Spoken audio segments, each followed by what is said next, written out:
Bernard Collet, bonjour. Bonjour. Alors c'est donc vous qui avez porté ce documentaire. L'encre était plein hier soir. Vous qui avez eu un coup de cœur pour ce personnage qu'on a qualifié d'atypique, vous nous direz pourquoi. Êtes-vous satisfait de l'effet produit sur les spectateurs hier soir?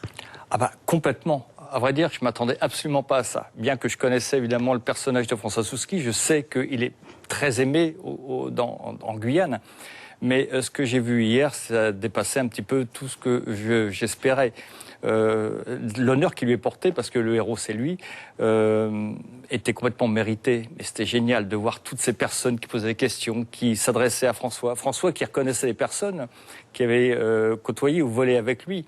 Et c'était un festival et j'étais extrêmement heureux. Et beaucoup de questions, hein, jusqu'à oublier qu'il a quand même 89 ans.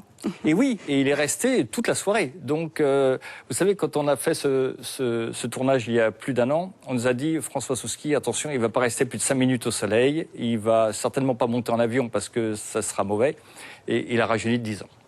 Alors, en quoi est-il atypique? On va le voir dans le documentaire qui va être projeté notamment sur notre antenne le 30 novembre, mais pourquoi dit-on qu'il est atypique, cet aviateur? Bah déjà, je crois que parce qu'en fait, il a peut-être 90 ans, mais c'est un adolescent perpétuel. C'est quelqu'un qui est un petit peu rebelle, qui aime pas trop les procédures, qui a peut-être un rapport avec son avion qui est celle peut-être d'un enfant avec son jouet, mais qui le manie d'une telle dextérité. Jusqu'à prendre des risques, d'ailleurs. Hein. Oui, mais ce sont des risques qui sont complètement calculés. Comme il m'a dit une fois, moi, j'ai jamais cassé d'avion. Et c'est vrai, il a jamais cassé d'avion. Alors qu'il y a des pilotes qui volent normalement et qui les cassent.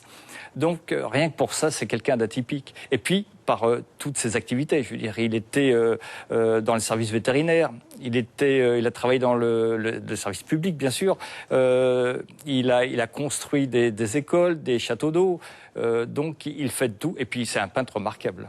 Alors, il a eu une carrière donc bien remplie.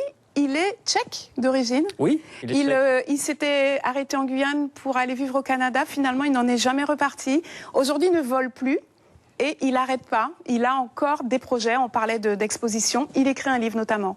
Oui, c'est son deuxième livre. Il en écrit un d'abord qui s'appelait Après la fin. Là, il en écrit un second qui s'appelle Vol avec Urubu. Et il n'arrête pas, quoi. Je veux dire, c'est complètement fou. Quand j'étais chez lui, il a tous ces tableaux qui sont là, qui sont peints depuis 20 à 30 ans. Et en fait, il arrive à prendre de la peinture et il dit que ces tableaux ne sont jamais finis. Donc, avec lui, c'est perpétuel. Alors, il est de la Tchéquie, ce qu'on appelle aujourd'hui la Tchéquie. Et il voudrait, de toute façon, aujourd'hui, les Guyanais, il s'est même projeté pour l'après. Oui. Il vous en a parlé. Oui, il en a parlé. C'est vrai que lui, il souhaite être enterré le jour où il fera son dernier vol sur la montagne de Caux. Merci Bernard Collet d'avoir accepté notre invitation. Et donc ce documentaire sera projeté sur notre antenne le 30 novembre prochain à 20h05. Merci.